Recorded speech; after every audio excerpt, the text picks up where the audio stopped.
A herd of Sasquatch is living on my land. For a few months now, I've been encountering signs that something superhuman is living on the land I bought in Washington. This past weekend, the evidence was greater than ever. I've yet to see them with my own eyes, but I've heard them speak, and I've encountered more than enough evidence that they're trying to tell me something. The question is whether their message is friendly. I wanted to share this story. Although it doesn't involve a sighting, it involves all the other evidence that is difficult to ignore. We've bought land in Washington recently. It'll be about a year before we start building there, but we visit periodically, and I just recently came back from a 2-day camping trip on the land. A few months back, we pulled into a dirt road leading onto our property and noticed a perfect pyramid of trees that had been interlocked into a tapestry that simply couldn't have been made by human hands. One reason is that the pyramid-like interlocking, which was clearly done with skill, was at least 6 feet off the ground. We joked that maybe some teenagers could have done it, but I personally really doubted that some kids could climb 6 feet high up the trees and successfully bend tree trunks into an interlocking grid that high up. It would take far too much force and power. I don't even think grown men could get such thick trees to bend in this fashion. The trunks had to have been at least 8 to 9 inches in diameter. So we're talking strong tree trunks, not bendable baby limbs. Fast forward to the previous weekend, we pulled onto our property late at night after sundown, arriving late on Friday night. Within 5 minutes of arriving, I heard loud, haunting, ape-like howls that didn't sound anything like a wolf, bear, or normal animal sounds. I've spent enough time in the woods in my life to know when I'm hearing something that isn't elk, bear, owl, or dog.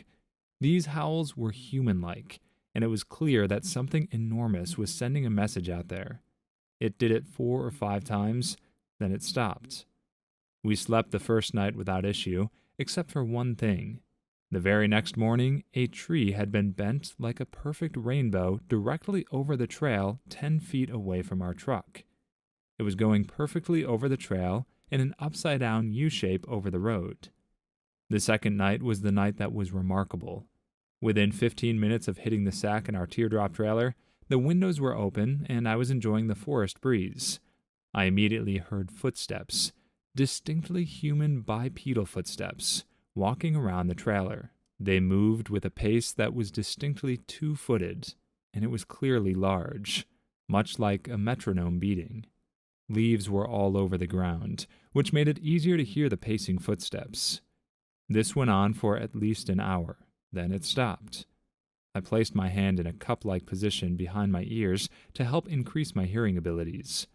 I fell asleep for a few hours, then awoke to the same human-like crunching footsteps right outside the trailer. I then heard actual talking from what I believe was a Bigfoot. One might say it was gibberish, but to be honest, it was clear they had an actual language. Somehow, I felt that it was female. The obvious soft vocalization sounded like some sort of affirmation-sounding noises. It sounded like words, only the voice was clearly deep, and not the sort of voice a regular human being could emulate due to the depth of the voice's resonance. I'm sure it wasn't humans pranking us. It spoke softly to another one by using some sort of enunciation, and so this was no longer just howling, but literally some type of talking. Obviously, it wasn't English, but it was most certainly a human-like vocal tone communicating. Next, I heard the trees begin to bend, if you can imagine a bending noise, sort of like a screeching, pushing every 5 seconds. This went on for an hour. Screech, push, pause. Screech, push, pause. This pattern of pushing and pausing went on for a long time, and it was directly happening right outside the teardrop trailer. I knew I was going to wake up to more bending activity. For some reason, I didn't feel scared. I've always been a little psychic when it comes to feeling the intentions of humans or animals around me. Something deep inside of me felt that these beings were loving and kind, sort of like protectors of the forest. I listened to them as long as I could, until I was just too tired to continue listening to their activities outside of the trailer. I fell asleep again. The following morning, there were 3 more trees, perfectly folded, curved like rainbow arches right over the trail next to our truck. One was directly at the nose of the truck.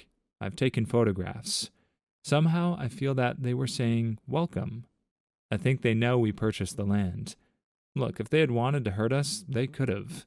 They never touched our stuff, never touched the trailer, nor did they attempt to scare us. If anything, it was like they were attempting not to scare us and wanted to be as quiet as possible. I felt that the female was guiding the whole event that night. Can anyone tell me more about the tree-bending formations, and if there are any clues as to which formations mean what? My heart tells me that they did this to say hello in a kind and loving way.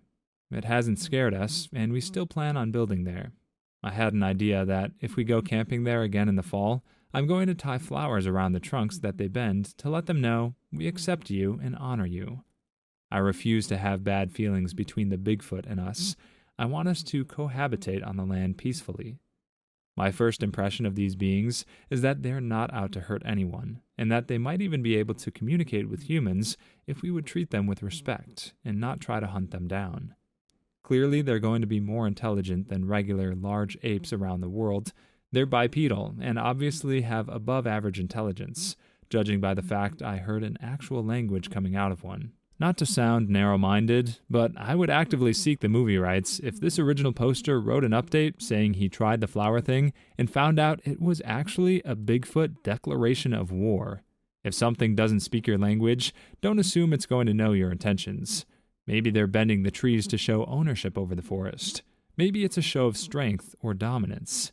If a giant fur monkey spent hours at a time howling outside my window, my first assumption would not be that it didn't want to scare me.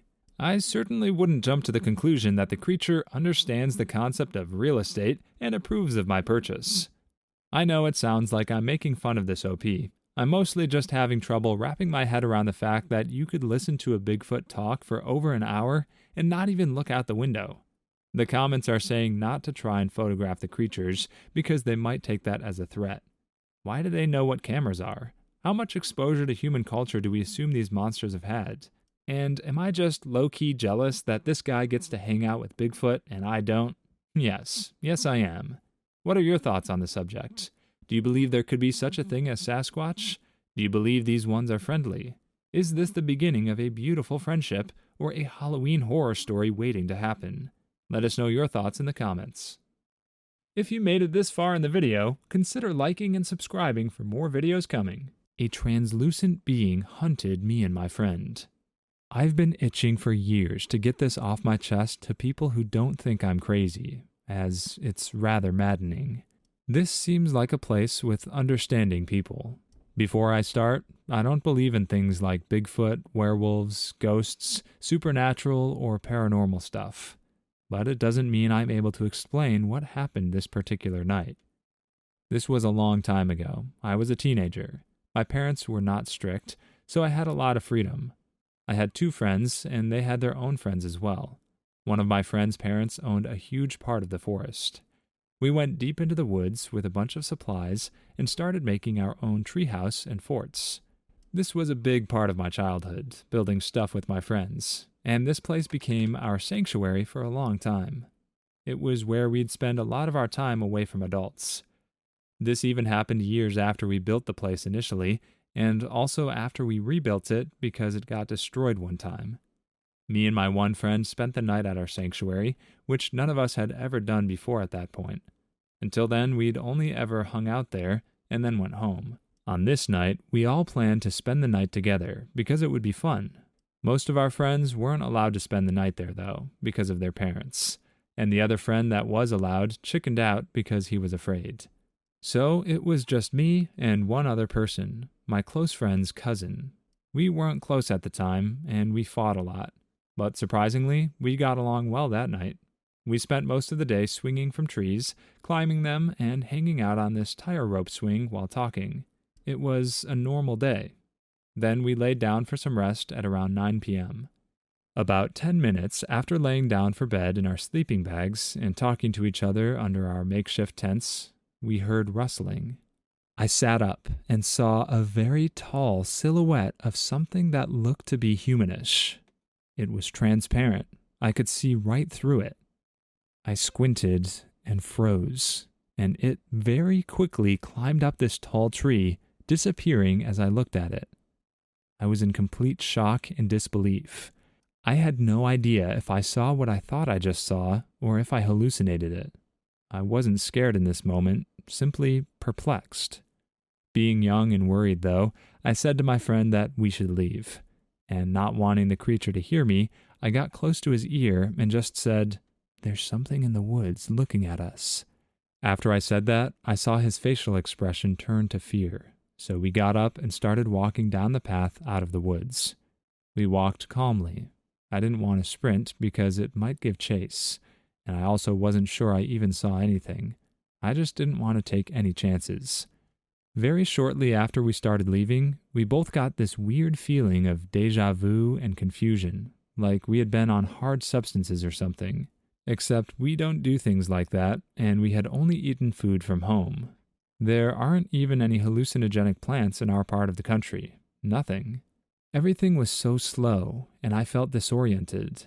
But we continued to walk in the same direction for quite a while, stumbling in the darkness because of our mental state. I realized we should have been out of the forest by now. I knew this was the way out, and was 110% sure because I've been going in and out of this place for years, even in the dark. Yet I didn't recognize all the trees around us, just the path. It was like our surroundings were changing. My friend randomly yelled, "Yeah, I'm coming!" I turned around, very confused, and asked him why he said that. He said his mom was calling his name to help lead him out of the forest. I heard nothing at all. I told him I didn't hear anything, and he looked at me like I was insane. As he walked off the path and into the forest, I grabbed his arm and pulled him back because I didn't want him to get lost. That's when my friend sees the transparent thing I saw earlier sitting perched on a tree branch in the direction his mom was calling from. We stared at it for 10 seconds in disbelief. It looked like a transparent being, but we were trying to discern if it was something else, and we were just imagining it being alive because there was no movement. But then it hunched down, like it was trying to stalk or be stealthy, and it quickly climbed up the tree a little more. Then it goes to the next one, then the next one, getting closer to us. We don't hear it at all. It's completely silent. Its silence is exemplified by the fact that all other creatures had gone completely silent too, which I had only begun to realize in that moment. Not a single bug or animal had made a sound since we started leaving the forest. This is when our curiosity turned to fear. Once it got above us, the only thing we heard was the crunching of the branch under its weight. Every little sound it made was so distinct because it was so quiet and remote. We couldn't see it because the tops of the trees were so dark. We started running, terrified. We heard noises in the tree above us, as if it was running ahead, but the sound was a lot quieter than if a normal animal was running tree to tree, as if this thing was light. But it wasn't very small, so that made no sense. We kept running forward, despite it sounding like it had gotten ahead of us. We ended up back at the place we had started. Many minutes of walking, and we were back at this place after running for 20 seconds? It was impossible. But instead of staying on the ground, we climbed to the top of our treehouse as quickly as possible and closed the door, wedging a small piece of plywood in it to keep it shut. We heard something climbing up, and extremely odd noises as well, like noises mimicking rain and wind. But there was no water seeping into our treehouse, and it wasn't wet when we left. This persisted for a minute, and we didn't hear from it again. I'm pretty sure at that point it had left. But we spent the rest of the night there until the sun came up anyways. We checked my friend's iPod Touch for the time right after closing the door to the treehouse. It was 5 a.m. We had started laying on the ground at 9 p.m. That means 8 hours had passed in less than 40 minutes of time. Hours later, after we could start to see the sun through the treehouse, we went home. I no longer talk to this friend, but after this incident, we discussed it and laid out all the details from both our points of view to make sure we were still on the same page about what we remembered. I never spent the night out there again, and I didn't even let myself stay out there past 5 p.m. for a very long time. This is my story, and I'd be willing to take a polygraph test if the opportunity ever arises. This OP won't say it, but I will. Monsters are jerks. This thing controls time, jumps around all nimbly-bimbly from tree to tree, blends in with its surroundings, and mimics your mother's voice, yet its whole endgame is just to mess with a couple of kids for a while before ultimately leaving them alone.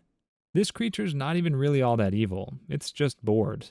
It just likes messing with people.